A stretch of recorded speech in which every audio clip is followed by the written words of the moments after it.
We're back here, episode 2 of the Rebirth of Life and Love podcast. Today's episode is brought to you in part by insert sponsor. But outside of that, by us, we are continuing our conversation that we had in episode 1 about our 5 stages of the relationship. Today, stage 2. Quick recap of last time. We meet. We start a date. We start to date. We talked about what were red flags, what were must-haves. Talking about investing in your partner's potential future and all that. We posed a few questions to y'all, to the audience. You know, how do you like to be approached? All that stuff like that. So carry on with the story. The next iteration of what we went through, you know, we're dating, and now we're faced with, as a couple, you know, and this is about like a year, basically it's 2 years in, almost 2.5 years in, we're faced with our first, not roadblock, but we're faced with our first huge decision. Do you want to take them into what happened? I will. In 2013, outside the Seahawks winning the Super Bowl. Well, I also feel like we can't forget about like just becoming exclusive. Like we were dating, and then it was like, it's us. Like, it's me and you. You were on some. You're trying to be Cassie so bad. That was my song back in what, 2007? Yes. But it was me and you. You know, we were like, you're my one. And it was the longest time longest I've been in a relationship. So it was serious for me. And then you got the opportunity to go back to school. So you're about to go to grad school. There was a couple different places that you were looking at, but you got into Gonzaga in Spokane, Washington. Yeah, it was either San Jose State, University of Portland, Gonzaga were really the two or the three. Yeah. And for me, I was just at a point where I was done running track. I'd done this internship, and I was trying to like apply to different jobs and really get my footing into being a major gift officer doing fundraising work. So I wanted to stay at Seattle UW. When you got to Gonzaga, I was like, okay, we're going to do long distance. Yep. Like, that's kind of what I thought. I was like, I'm not moving for you. Like, as she shouldn't. And it was, and I didn't expect her to either. We were talking about making it work. Go ahead. Well, I was going to say, and like, it was going to be a small chapter in our lives because you were only going to be there for like 2 years was your program. Yes. So and you felt like you didn't want to live in Spokane. Like, you were like, Spokane is not for me. It's not. So it was like, I'm not going to leave and move for nothing. I applied for a handful of jobs, and you know how they be saying, y'all, like, okay, women apply for jobs that they can do 100% of the things. I was applying for jobs that I was like, could do 3 of the 10 tasks, because like there was no discovery roles for fundraising in the school that I wanted to go to. So I got a lot of no's, like, hey, no, you're not qualified yet. Hey, no, you don't have everything you need for this position. So I was like, man, like really feeling defeated. And Rome was like, they got a job over at Gonzaga. Yeah, I just happened to see it because it's like I was moving down there, and of course, like I was gonna go to school full time and then figure it out by second semester, because really, like, you know, what's the test? It's not the GMAT, but it's GRE. The test to get in there, like I barely passed that, and then it was like Gonzaga is such a like prestigious school that, like, I mean, from an academic standpoint, like you got to be up there. And so basically, I actually, when I got in, I started that first semester on probation, which was basically like if I fell below, like I think it was 2.8 or something like that, that I would be kicked out of school essentially. And so I was like, all right, first semester, like I got enough in savings to where I can get through. Then I'll find a job once I kind of get the probation taken off. And so I just happened to be, looking because I was trying to find a roommate and everything. And that's actually a crazy situation because I met someone, and this was like one of those Craigslist things. Again, it was 2013. And he was supposed to move out there from, I forget where, but he was going to one of the community colleges out there. And so we had planned to get 2-bedroom, 2-bath apartment. And at close to the last minute, when we had to like turn everything in and all that stuff like that, He just went ghost. So now I'm like, what do I do? So I sign on for a 1-bedroom. Again, it wasn't in the plan financially, but I can figure it out because I'm pretty good at figuring out when I have to figure something out. So I find this job, send it to her. She's like, I don't know. I don't think so because you were a little scared off by just some of the stuff they were asking for. And it was can we say like what? What? It was one of the schools that she didn't have. Oh, it was the law school. Okay. It was law school. It was fine. It was just more of like, I didn't have a whole lot of experience, even though like my major was law, society, and justice. I was like, I don't know if law is for me. I thought I wanted to do kind of like fundraising for everything rather than just for one school. So he sends me a job. I'm like, I don't know. And then the next week I get a call from an opportunity from a job that I had made it through the round. And I got to the very last round. So you were a finalist. I was finalist. It was me and one other person.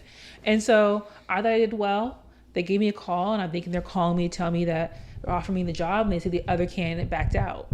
And so I'm like, what does that mean? And they're like, well, we have to have 2 candidates. And so we're going to open it back up. It's going to be another 6 to 8 weeks until we get back to the round where you are. But you don't need to interview again or apply. You're good. Just hold off for 6 to 8 weeks. I'm just like, wow. When you need a job, that's crazy to ask somebody to do. Right? And I didn't have anything at that point. I was actually a personal trainer. So I was doing the personal training, doing this internship. The internship ran out. And the only way I was able to meet my bills is because I had both of them. So now I'm just down to one. I'm like, what do I do? Yeah. We didn't see each other a lot back then because it was grind mode. Yeah, it was grind mode. So then I'm like, okay, well, let me just apply. I'll apply. At this point, maybe this is a sign. Oh, was it a sign? I apply. So let me rewind real quick. The UW role, it took me about 8 weeks to get through everything. Okay, so I applied at Gonzaga. We'll just say July 1st. Applied July 1st. They call me the 4th. I interview on the phone the 5th. They fly me out the 7th. They offer me a job the 8th. And I accepted on the 9th. And I was leaving on the 13th? And Rome was leaving like a week later. I'm on a month-to-month lease. I sell all my stuff because I already got all my stuff off of Craigslist. Anyways, I sell all my stuff. I tell my landlord, hey, this is the last month. I had to give him like 2 weeks 2 weeks notice, and he was fine because he's like, you've been here for like 5 years and so great. I'll let you slide. So in my lease, Rome's lease is about to start. He was going to need someone to co-sign. I'm moving in with him. So then I'm on the lease, and now that I have a job, and they also offered me the same pretty much starting pay that I would have got paid in Seattle, but we're moving to Spokane. Cost of living is like way less there. So it's actually like an increase for me as far as pay. And they pay for me to move out there, and I start August 1st. And I want to clear something up. I needed a co-signer because I didn't have a job. Correct. Not because of my credit. My credit is A1. I just wanted to throw that out there. Because he was going there for school. And so he didn't have a job. He wasn't going to be working when he got there. And so they were like, But anyway, so like all of that. And I just feel like there's so many moments in life where you are fighting against something, you feel like it's not for you, and God's going to keep showing up. And like sometimes he has to be like, shake you to be like, this is for you. You need to go this route. And in this case, all she needed was a chocolate man to let her know. But it really was like, I needed to be in Spokane with you.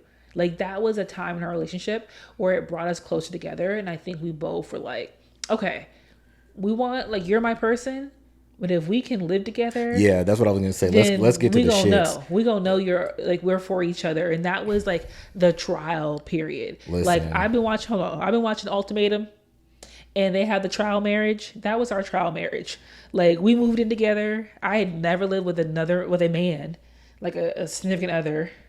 You hadn't either, right? Not with a like significant other. Like a girlfriend. I had a female roommate in college though. Oh yeah, I met that girl. Yeah. I forgot about her. She was like, "Oh, I live with your husband." I'm like, "Wait, sis, who are you?" Anyways, I digress. But yes, so it was a first for both of us, and whew. I always said, I'm like, and I'll say this to this day, that you should never like marry someone and be with them long term if you don't live with them first. Like I understand the biblical aspect In the of old school everything aspect, and the old school aspect of everything, because when it comes down to it, like if you can't like adjust to someone's like lifestyle and how they live, and you're like now tied into that, you're gonna be miserable the whole relationship. And it's just like, why? Like, so in my head, I'm just like, I need to, again, like I stayed with her during the weekends because I live with my mama. So I was like, how I see how she lives somewhat. She doesn't really know how I live when I have space. And so like the one thing that I think helped us, and this is really getting into the topic of today, is two individuals coming together for one collective union. Going into it, I'm like, all right, regardless of us living together or not, I can't be up under somebody 24/7. I need my space, whether be in the living room or one in the room. Like y'all know I'm sick all the time, so I'm in the bed most of the time. But like I just needed space. And so because Falesha, when she moved down, was able to move into the apartment I already had, and then we asked to get a bigger one, which it was one came available. Yeah, 1 bedroom, 1 bath, and one came available, 2 bedrooms, 2 baths. That was the blessing, because even though we had the guest room that we didn't use, that place was spacious enough to where like if Falesha wanted to watch TV in the living room, I could be in the room. If Falesha, wanted to be in the room, I could play video games out in the living room. Yeah, so it did. It gave us the space which we needed, and it put us through a trial of, okay, what are things that I do that annoy you? What are things that I do that I don't even realize I do? Like leave shoes in the middle of the stair, or like at the bottom of the stairway, and just because that shit will always blow my mind. I'm sitting here like, where does this make sense to leave shoes like at the very bottom of the stairs or like in a walkway? In the walkway, it's like, sis, come on, bro. I just be in the moment. I take them off, and then I don't think about the person behind me. But yes, like, is he messy? Because he only had one room in his mom's house, so it's like it was cluttered. Well, here's the thing. And so to me, I was like, I had what she saw. Had 2 rooms. I had the room I slept in, and then the other room, which used to be my old room, his clothes on. He didn't. My clothes would be in there. You still don't fold your clothes. And so, okay. But whatever. Yeah, that was the one thing. And so, she just assumed that I would probably be messy because of that. But granted, 2 small rooms, and now like I feel like we each pretty much share the load of cleaning stuff up. Like she'll clean up, like if there's dishes in the sink, in my opinion, I'm like, all right, the dishes could wait until whenever, like I'll put them in the dishwasher or whatever, that can wait. But if there's like on the floor or like everywhere, like all over the house, like I'm gonna pick that up and straighten it up. Like there's gonna be a clear walkway. You're gonna be able to see the floor. Like you're gonna be able to like, it's not going to be too cluttered on the outside of the house, but there just may be dishes in the sink. Yeah. And my clothes might still be in the laundry basket. You are a tidy upper. I'm a cleaner. Like I'm going to deep clean some stuff. I'm going to wipe things down, and Roman's just going to like make them look nice. No, I'm a clean too. Yeah. Well, I think every 2 weeks I'm a clean. Oh, yes. And so we also realized, like when it came to clean, the things we like to clean. And you're like, I don't do bathrooms. I hate bathrooms. And so I was like, cleaning nowhere where nobody boo-boos at. I'm good. Not even your own self. Like, and growing up, that was I did laundry and I did the bathroom. So I could do that. And then Rome was like kitchen and like vacuuming and things like that. And so like, we definitely found our like, okay, what's our role? What are the things you're going to do? What I'm going to do? But I think that it allowed us to dive deeper into realizing like we're both very much individuals, but we're a team. And it's like, how does that work? And I feel like so many people always ask us about that, because what we could have done is move to this new place, not know anybody, and then just became co-independent on each other. That part. And we didn't. We did the opposite. It was like, okay, you've got school. You end up being a grad assistant for Gonzaga women's basketball. I had a job. I ended up being a track coach. And so we found things that we enjoyed and that we loved to separate. And I think that saved us because we have hobbies that we do for ourselves and we have things we do together. We went on dates, but like we found our own friend group and we found friends together. And I just see so many couples that once they get in a relationship, it's just that person and they forget their friends or they need to do everything together. And we've never been that. No, the biggest blessing is the fact that she's like, okay, well, I'm going to go here. And I'm like, all right, I'm not. And I was fine. And like, and we both do that. Like, I go places by myself too. And it's just like, I can't, like, if she all the time was like, oh, can I come? I'd be like, sis, like, I'm literally just going to walk around H&M. Like, you don't need to, no. You sit this one out. And like, I got into golf while I was there. And I joined a women's league and I go by myself to the driving range. And I feel like I would ask you, like, hey, do you want to golf? You want to do this? And after I got so many no's, I'm like, okay, this is not his thing. So we'll find something else that is our thing, but this is not it. Body. Yeah, you want to play video games, and there was other things. You want to go shoot hoops, and so it's like, okay, I can go rebound for you. And then there's other places where it was like, let that be his safe haven, let that be his peace, because I think too much of anybody is just too much. You know, I know too much of myself. Like, I need to find time for myself. And you needed that for yourself. So I needed it for myself. And again, like, I just, it's too easy to fall into that codependency, especially for us, moved to a new place, didn't know anybody. I know a lot of people that do that. And truly, I urge you all to try to like do things on yourself that like don't involve your significant other, your spouse, or whomever, just because like you'll thank yourself for it. Because when it comes down to it, it's like I talked about in episode 1. If you haven't listened or watched it, go back and listen and watch. But just talking about how the relationship that you have with yourself is the most important one, and you have to pour into that. And truly, like, if you want to be good for someone else, you have to work on yourself. You can be good for yourself. Yeah, exactly.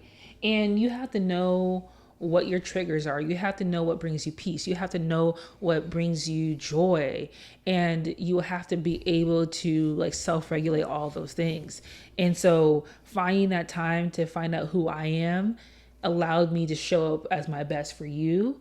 And then as we become parents, also to show up my best for Callie. And I think we'll dive deeper into parenthood, but it's like sometimes we pour so much into others that we forget about ourselves.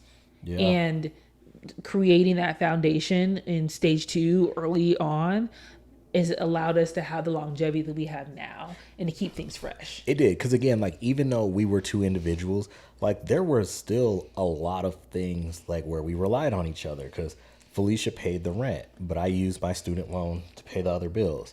Granted, the rent was larger than the other bills, but like, that's how we did it. It was almost like the, you know, Gabby and D Wade situation where it's like 50-50. And I know that's a problem for a lot of people, because there's a lot of people who feel that you have to pay as a man 100% of the things. And if you're not, you're a buster. But like, you know, again, kind of had the luxury of like, yeah, you were going to work, but like, I was going to the store. I was cleaning up. Like, I had meals made. Sometimes I didn't, because like sometimes it's just like, all right, it's too much to just cook all this stuff. Because we meal prepped a little bit back then. But again, it was just like I played my role like it needed to be played. And we also talked about, again, in last episode, before you can take over, but last episode again, where it's like you have to understand where you lead and where you co-pilot.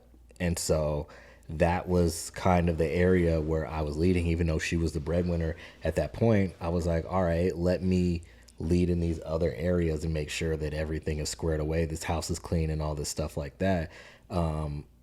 Because again, like, we're all going for the same thing. Like, we all have this picture of family. We all have this picture of success. We all have this picture of what a life together looks like and would mean. And we're both willing to play our part to get that. Well, you mentioned roles, and I feel like it goes into this like idea of gender roles, and we've never been traditional in that sense. And I feel like you have to be strong in who you are, because when you've got an untraditional idea of the role you play in your relationship, others come in and try to say and talk down on it. Ooh, girl, you got a job and he don't. Ooh, girl, you paying what bills? And guess what? And they did it.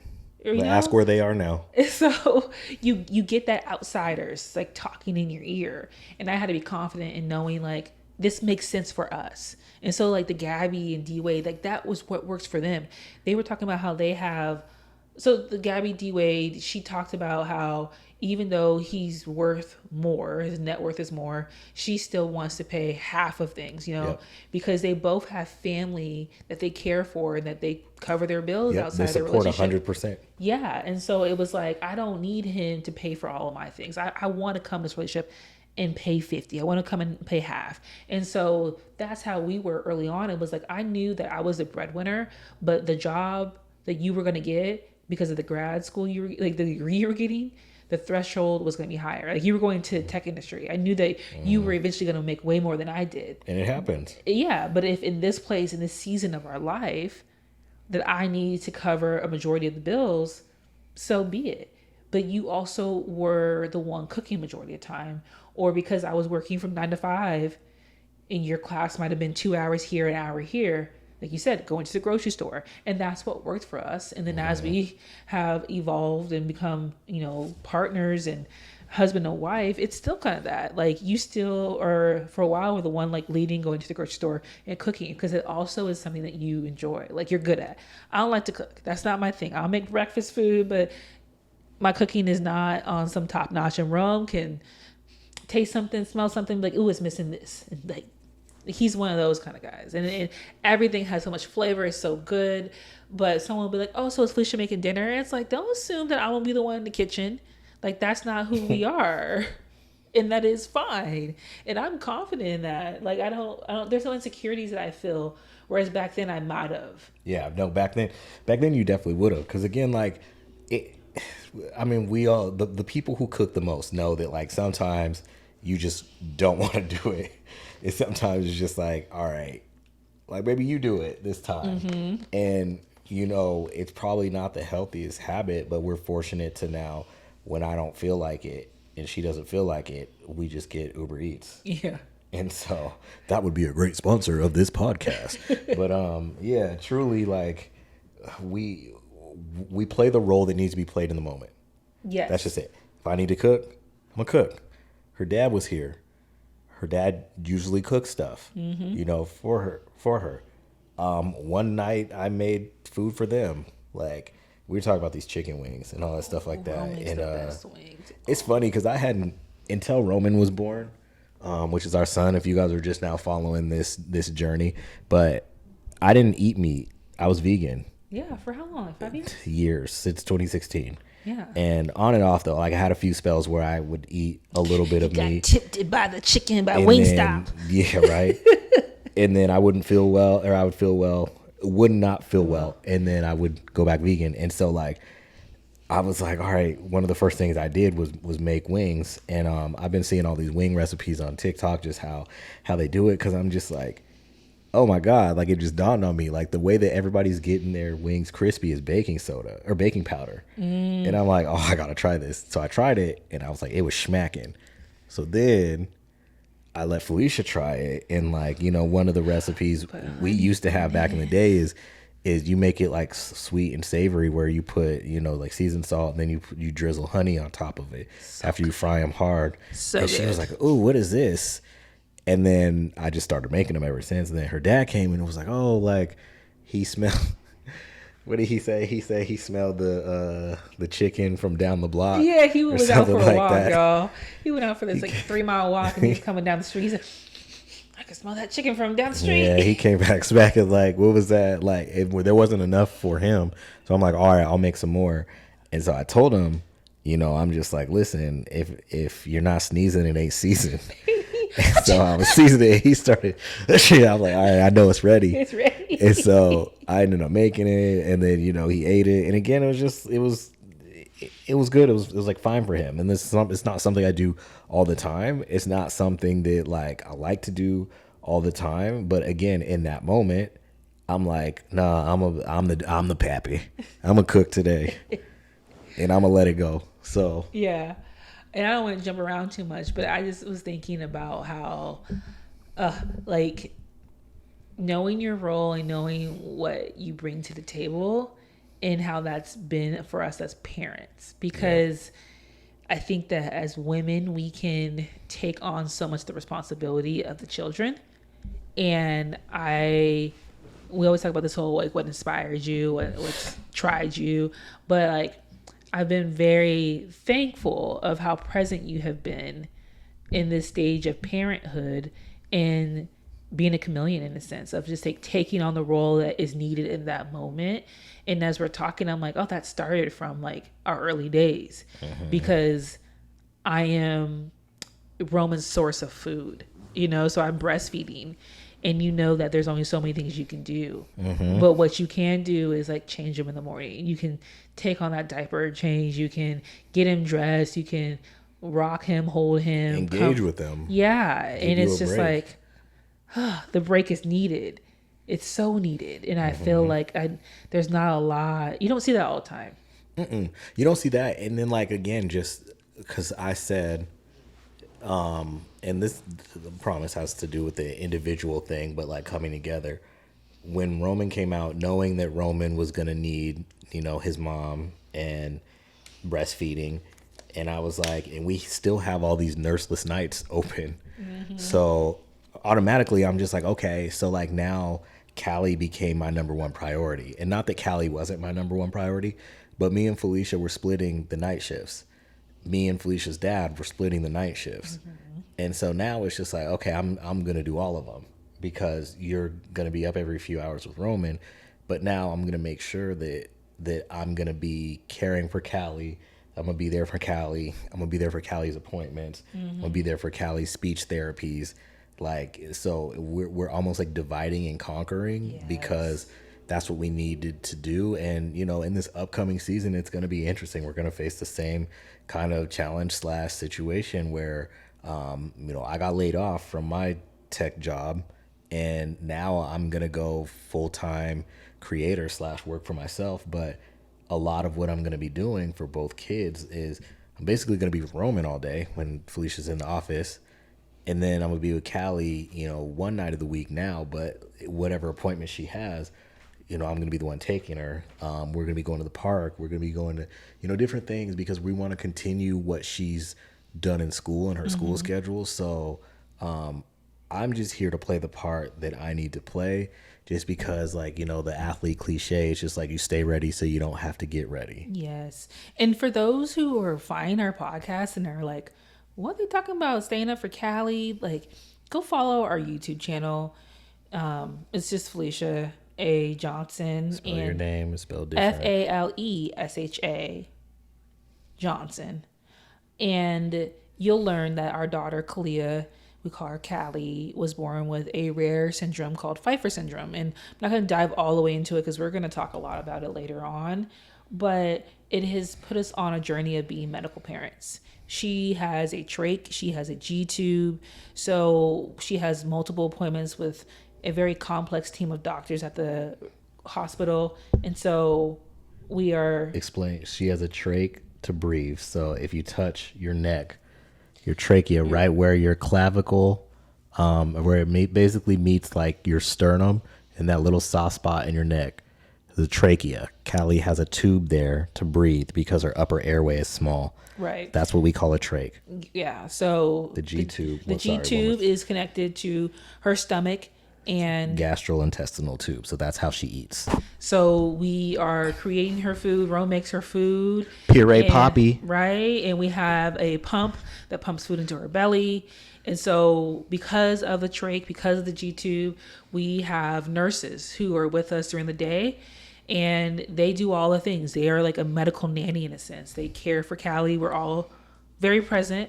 But like, they are there to help with any airway treatment she has. She needs suctioning a lot to get the mucus out of her throat and out of her like airway. They also are there at night.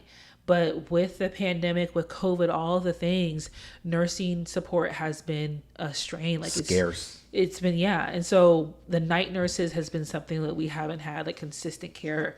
And so what that looks like at night, we feed her at night because she only can eat so much because she's not eating by mouth. And so if you think about the nutrients you have to get, you have to blend that.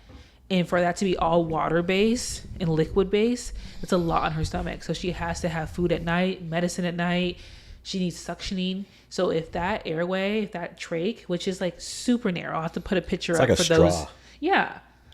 It's like a straw. And so if that gets blocked because we oversleep and don't suction her a few times, that is how she breathes. It could be fatal. You know, and so we are sleeping, but we're like, if there's a 3 stages, like you're in like, is it the REM or like? It's like one eye open sleep, basically. Yeah, like you're there, but you're still conscious.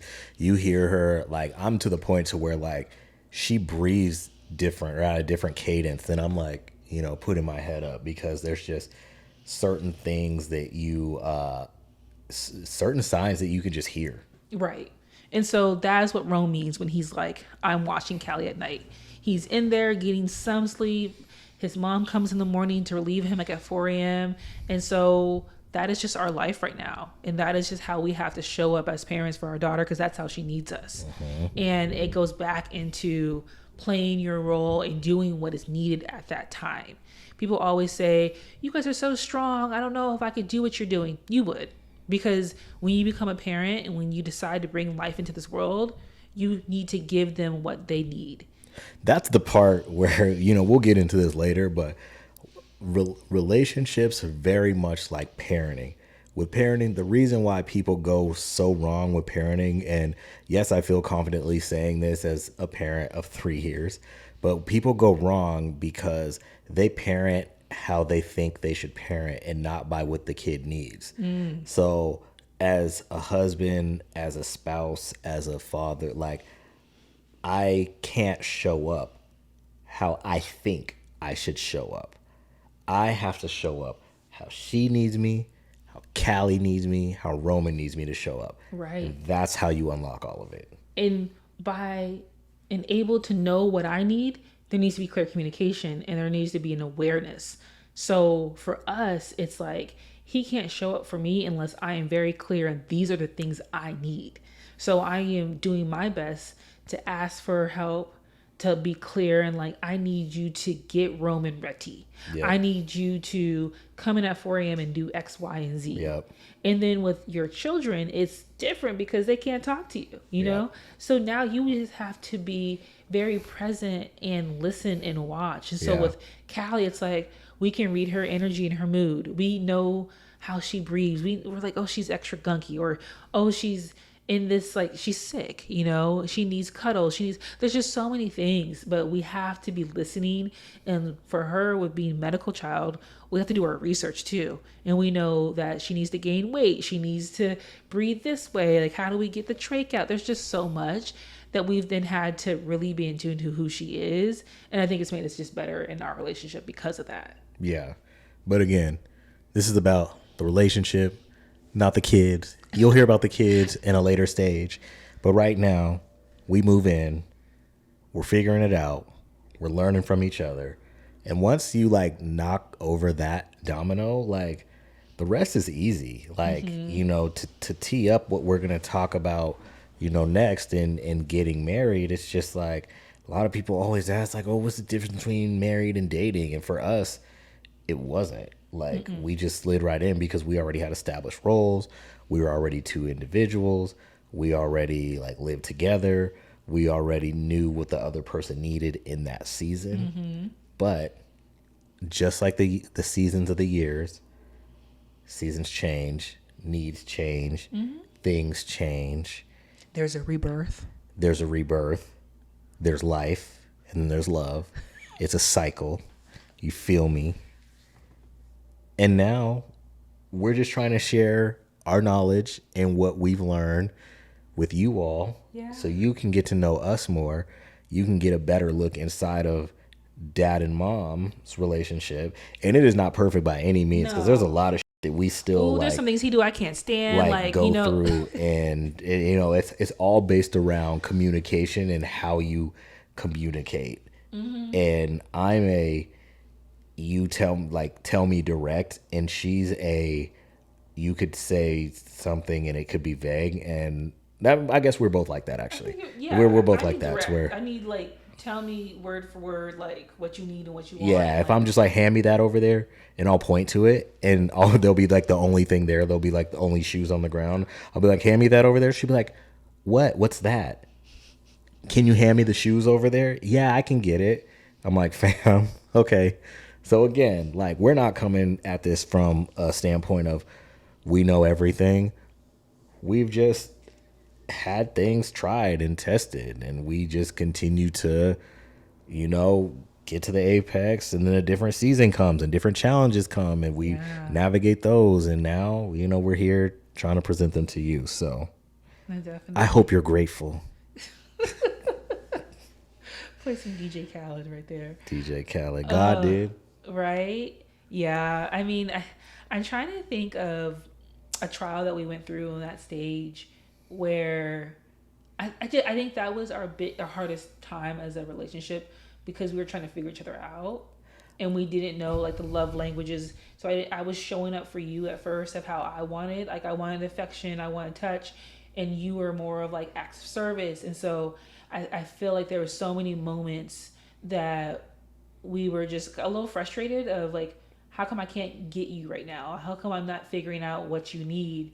And it took us because I am doing what I think you want, and you were pushing me away because you're I don't want touch, I don't want this. But she got offended it was her, and it's just no, I just, when I'm not feeling well, just one rule: don't touch me. Yeah. Don't touch, don't move touch back. You. Don't ask you how you're doing. Get out the way. Yeah. Don't ask him how he's doing every 10 seconds. Give him that time to rest and give him that space. And so I learned that the hard way. And you just got to be okay with me not saying a word to you. Because again, you have to realize when I'm going through some of these sick spells, I have a rare liver disease, primary sclerosis and cholangitis. And now I have Crohn's that I was diagnosed with 2 years ago. But my body just feels it's fighting each other. I go from nausea to extreme pain, stomach pain, the bloating, the hormonal imbalance, all of it is just a lot. And so sometimes I'm just low key, they're curled up, and I'm just yeah, no, I'm not trying to have a conversation right now. No, don't touch me. Back up, please. Right. But seeing you in those stages, that was the challenge, I think, to where I could tell you all I could tell you, but then that was when you truly saw it, and you saw how long it lasts. Because when we would be in, up at your place, you would kind of see glimpses of it. Because if I wasn't feeling well, I just wouldn't come up there. Yeah. I'd just stay home. But or go now, home, yeah. Yeah, or go home. But now, you can't escape this. Now you're seeing me curled up into a ball on the floor or on the bed. Yeah, I wanted to be in bed all day, and it was I didn't know how to and I think that was hard is it was chronic. So it wasn't I could give you medicine, they'll go away. I can give you soup and they'll go away. It's there was nothing I could really do. And I think I've been struggling with that for a while of, well, then how do I show up for you in those moments? And then we discussed this of you wouldn't always communicate with me of what you needed. And you kind of expected me just to do the things. And so maybe what you needed at that time was, okay, I'm really tired, so can you pick up the slack and make dinner or do the cooking, do the cleaning? And for me, at that age, I'm still okay, you just sick. But I'm not going to do all this every single time because you feel this 24/7. So it was this battle, this back and forth of wait, am I taking on all the responsibilities now because you don't feel well? And then this little bit of a selfishness came from me in the sense of no, you're good, not knowing how bad it was. Yeah. I mean, we still deal with it to this day. Yeah, we do. Again, like she said, chronic. It's not going away. Even though I work my ass off and pay a lot of money to try to feel well just in everything that I do. And it does help, but there are still some things that just become so difficult to navigate to where, you you just figure it out. But I think that's a great ending. I think so too. You know, we taught them something. We shared a little story on something. Had a little bit of the entertainment factor. But, you know, again, if you haven't already, go back and listen to episode 1. Make sure you subscribe. Make sure you follow us on all the socials. We'll make sure that... And we want to engage. We want to engage you. So drop a comment below and like share with us, like, well, what point in your relationship did you move in? Did you believe in that? Well, how do you feel about like individuals versus a team? Like, drop some gems for us because we're still learning too. Yeah, we early from our audience. Like, yeah, we're early in this. Like, we've been together 12 years, but we've been married for how long? You tell 7? me. You tell me. How long has it been? It's like 7, I think. 7 this August. Okay. Yeah. So it's still early in what we hope will be a long, long marriage. So we want to learn from others too. So drop some comments, drop some gems, and we'll be back with stage 3, which is kind of like our You Are My Person, and you will hear about the proposal and so much more. He put a ring on it, but he ain't got his ring on though. So that's another thing. We'll talk about that on the next pod.